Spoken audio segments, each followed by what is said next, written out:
سیرت النبی صلی اللہ علیہ وآلہ وسلم۔ عنوان: نرالی شان کا مالک۔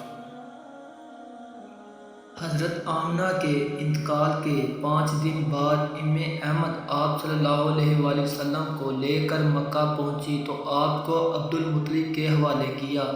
آپ کے یتیم ہو جانے کا اتنا صدمہ تھا کہ بیٹے کی وفات پر بھی اتنا نہیں ہوا تھا۔ عبدالمطلب کے لیے کعبہ کے سائے میں ایک قلین بچھایا جاتا تھا، وہ اس پر بیٹھا کرتے تھے۔ ان کا احترام اس قدر تھا کہ کوئی اور اس قلین پر بیٹھتا نہیں تھا، چنانچہ ان کے بیٹے اور قریش کے سردار اس قلین کے چاروں طرف بیٹھتے تھے، لیکن رسول اللہ صلی اللہ علیہ وآلہ وسلم وہاں تشریف لاتے تو سیدھا اس قلین پر جا بیٹھتے۔ اس وقت آپ ایک تندرست لڑکے تھے، آپ کی عمر 9 سال کے قریب ہو چلی تھی۔ آپ کے چچا عبدالمطلب کے ادب کی وجہ سے آپ کو اس قلین سے ہٹانا چاہتے تو عبدالمطلب کہتے، میرے بیٹے کو چھوڑ دو، اللہ کی قسم یہ بہت شان والا ہے۔ پھر وہ آپ کو محبت سے اس فرش پر بٹھاتے، آپ صلی اللہ علیہ وآلہ وسلم کی کمر پر شفقت سے ہاتھ پھیرتے، آپ کی باتیں سن سن کر ہر درجہ خوش ہوتے رہتے بھی وہ دوسروں سے کہتے، ذرا بیٹے کو یوں ہی بیٹھنے دو، اسے خود بھی احساس ہے کہ اس کی بڑی شان ہے، اور میری آرزو ہے یہ اتنا بلند رتبہ پائے جو کسی عرب کو اس سے پہلے حاصل نہ ہو اور نہ بعد میں کسی کو حاصل ہو سکے۔ ایک بار انہوں نے یہ الفاظ کہے، میرے بیٹے کو چھوڑ دو، اس کے مزاج میں طبعی طور پر بلندی ہے، اس کی شان نرالی ہوگی۔ یہاں تک کہ عمر کے آخری حصے میں حضرت عبدالمطلب کی آنکھیں جواب دے گئی تھیں، آپ نابینا ہو گئے تھے۔ ایسی حالت میں ایک روز وہ اس قلین پر بیٹھے تھے کہ آپ صلی اللہ علیہ وآلہ وسلم تشریف لے آئے اور سیدھا اس قلین پر جا پہنچے۔ ایک شخص نے آپ کو قلین سے کھینچ لیا، اس پر آپ رونے لگے۔ آپ کے رونے کی آواز سن کر عبدالمطلب بے چین ہوئے اور بولے، میرا بیٹا کیوں رو رہا ہے؟ آپ کی قلین پر بیٹھنا چاہتا ہے، ہم نے اسے قلین سے اتار دیا ہے۔ یہ سن کر عبدالمطلب نے کہا، میرے بیٹے کو قلین پر ہی بٹھا دو، یہ اپنا رتبہ پہچانتا ہے، میری دعا ہے کہ یہ اس رتبے کو پہچانے جو اس سے پہلے کسی عرب کو نہ ملا ہو، اس کے بعد کسی کو نہ ملے۔ اس کے بعد پھر اس نے آپ صلی اللہ علیہ وسلم کو قلین پر بیٹھنے سے نہیں روکا۔ اور ایک روز بنو مدلج کے کچھ لوگ حضرت عبدالمطلب سے ملنے کے لیے آئے، ان کے پاس اس وقت آپ صلی اللہ علیہ وسلم بھی تشریف فرما تھے۔ بنو مدلج کے لوگ نے آپ صلی اللہ علیہ وسلم کو دیکھا۔ یہ لوگ کیا شناخت تھے، آدمی کا چہرہ دیکھ کر اس کے مستقبل کے بارے میں اندازہ بیان کرتے تھے۔ انہوں نے عبدالمطلب سے کہا، اس بچے کی حفاظت کریں، اس کے لیے کہ مقام ابراہیم پر جو حضرت ابراہیم علیہ السلام کے قدم کا نشان ہے، اس بچے کے پاؤں کا نشان بالکل اس نشان سے ملتا جلتا ہے۔ اس قدر مشابہت ہم نے کسی اور کے پاؤں کے نشان میں نہیں دیکھی۔ ہمارا خیال ہے یہ بچہ نرالی شان کا مالک ہوگا، اس لیے اس کی حفاظت کریں۔ مقام ابراہیم خانہ کعبہ میں وہ پتھر ہے جس پر حضرت محمد صلی اللہ علیہ وسلم کعبے کی تعمیر کے وقت کھڑے ہوئے تھے۔ معجزے کے طور پر اس پتھر پر ابراہیم علیہ السلام کے پیروں کے نشان پڑ گئے تھے۔ لوگ اس پتھر کی زیارت کرتے ہیں۔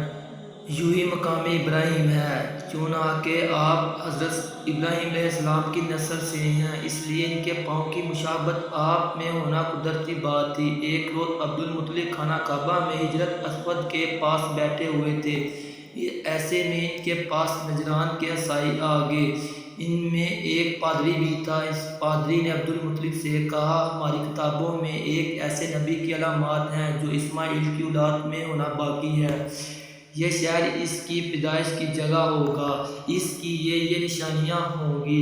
ابھی یہ بات ہو رہی تھی کہ کوئی شخص آپ صلی اللہ علیہ وآلہ وسلم کو لے کر وہاں آ پہنچا۔ پادری کی نظر جو ہی آپ پر پڑی وہ اچانک اٹھا، آپ کی آنکھیں، کمر اور پیروں کو دیکھ کر وہ چلا اٹھا، وہ نبی یوں ہی ہیں، یہ تمہارا کیا لگتے ہیں؟ عبدالمطلب بولے، یہ میرے بیٹے ہیں۔ اس پر وہ پادری بولا، ہو تب یہ وہ نہیں، اس کے لیے ہماری کتابوں میں لکھا ہے کہ اس کے والد کا انتقال اس کی پیدائش سے پہلے ہو جائے گا۔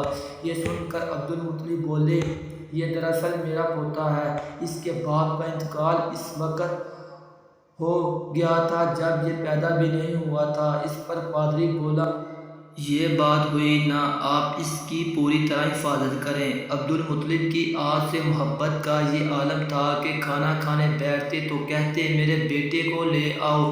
آپ صلی اللہ علیہ وسلم تشریف لاتے تو عبد المطلب آپ کو اپنے پاس بٹھاتے، آپ کو اپنے ساتھ کھلاتے۔ بہت زیادہ عمر والے ایک صحابی حیدر بن معاویہ رضی اللہ تعالیٰ عنہ کہتے ہیں، میں ایک مرتبہ اسلام سے پہلے جاہلیت کے زمانے میں حج کے لیے مکہ معظمہ گیا۔ وہاں بیت اللہ کا طواف کر رہا تھا۔ میں نے ایک ایسے شخص دیکھا جو بہت بوڑھا اور بہت لمبے قد کا تھا۔ وہ بیت اللہ کا طواف کر رہا تھا اور کہہ رہا تھا، اے میرے پروردگار، میری سواری کو محمد کی طرف پھیر دے اور اے میرے دوست بازو بنا دے۔ میں نے اس بوڑھے کو جب یہ شعر پڑھتے سنا تو لوگوں سے پوچھا، یہ کون ہے؟ لوگوں نے بتایا، یہ عبد المطلب بن ہاشم ہے، انہوں نے اپنے پوتے کو اپنے ایک اونٹ کی تلاش میں بھیجا ہے اور وہ اونٹ گم ہو گیا، اور وہ پوتا ایسا ہے جب بھی کسی گمشدہ چیز کی تلاش میں اسے بھیجا جاتا ہے تو وہ چیز لے کر ہی آتا ہے۔ پوتے سے پہلے یہ اپنے بیٹوں کو اس اونٹ کی تلاش میں بھیج چکے تھے لیکن وہ ناکام لوٹ آئے۔ اب چونکہ پوتے کو گئے ہوئے دیر ہوگی اس لیے پریشان ہیں اور دعا مانگ رہے ہیں۔ تھوڑی ہی دیر گزری تھی کہ میں نے دیکھا آپ صلی اللہ علیہ وسلم اونٹ کو لیے تشریف لا رہے ہیں۔ عبد المطلب نے آپ کو دیکھ کر کہا، میرے بیٹے، میں تمہارے لیے اس قدر فکر مند ہو گیا تھا کہ شاید اس کا اثر کبھی میرے دل سے نہ جائے۔ عبد المطلب کی بیوی کا نام رقیہ بنت ابو سیفی تھا۔ وہ کہتی ہیں، قریش کئی سال سے سخت قطع سالی کا شکار تھے، بارشیں بالکل بند تھیں، سب لوگ پریشان تھے۔ اس زمانے میں نے ایک خواب دیکھا، کوئی شخص خواب میں کہہ رہا تھا، اے قریش کے لوگوں، تم میں سے ایک نبی ظاہر ہونے والا ہے، اس کے ظہور کا وقت آ گیا ہے، اس کے ذریعے تمہیں زندگی ملے گی، یعنی خوب بارشیں ہوں گی اور سرسبز اور شادابی ہوگی۔ تم اپنے میں سے ایک ایسے شخص تلاش کرو جو لمبے قد کا ہو، گورے رنگ کا ہو، اس کی پلکیں گھنی ہوں، بنوئی اور ابرو ملے ہوئے ہوں۔ وہ شخص اپنی تمام اولاد کے ساتھ نکلے اور تم میں سے ہر خاندان کا ایک ایک آدمی نکلے، سب پاک صاف ہوں اور خوشبو لگائے، واسود کو بوسہ دے، پھر سب جبل ابو قیس پر چڑھ جائیں۔ پھر وہ شخص جس کا حلیہ بتایا گیا آگے بڑھے اور بارشیں کی دعا مانگے، تم سب آمین کہو تو بارشیں ہو جائیں گی۔ صبح ہوئی تو رقیہ نے اپنا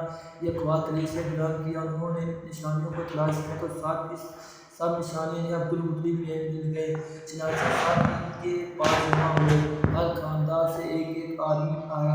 ان سب نے شرائط پوری کی۔ ان کے بعد سب ابو قیس پہاڑ پر چڑھ گئے۔ ان میں نبی کریم صلی اللہ علیہ وآلہ وسلم بھی تھے۔ آپ صلی اللہ علیہ وآلہ وسلم اس وقت نوعمر تھے۔ پھر عبد المطلب آگے بڑھے، انہوں نے یوں دعا کی، اے اللہ، یہ سب تیرے غلام ہیں، تیرے غلام کی اولاد ہیں، تیری پابندیاں ہیں اور تیری بندیوں کی اولاد ہیں، تیرے بندیوں کی اولادیں ہیں۔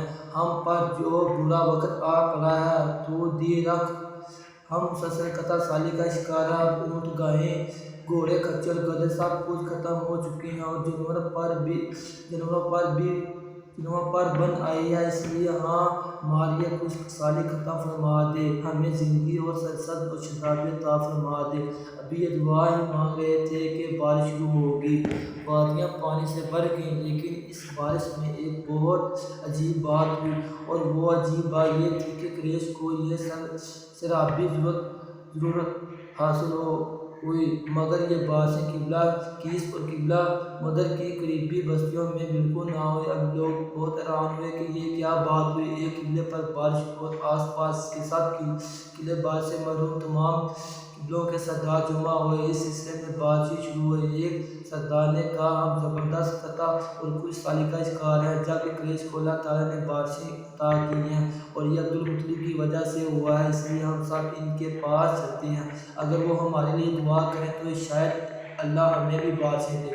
یہ مشورہ سب کو پسند آیا، چنانچہ یہ لوگ مکہ معظمہ میں آئے اور عبدالمطلب سے ملے۔ انہوں نے سلام کیا، پھر ان سے کہا اے عبد، ہم کئی سال سے خشک سالی کے شکار ہیں، ہمیں آپ کی برکت کے بارے میں معلوم ہوا ہے، اس لیے مہربانی فرما کر آپ ہمارے لیے بھی دعا کریں، اس لیے کہ اللہ نے آپ کی دعاؤں سے قریش کو بارش عطا کی ہے۔ ان کی باتیں سن کر عبدالمطلب نے کہا اچھی بات ہے، میں کل میدان عرفات میں آپ لوگوں کے لیے بھی دعا کروں گا۔ دوستو اس سے آگے مزید یہ والے ویڈیو کا دوسرا پارٹ دیکھنے کے لیے ہمارے چینل کو سبسکرائب لائک کریں اور ویڈیو کا انتظار کریں، تب تک کے لیے اجازت دیجیے، اللہ حافظ۔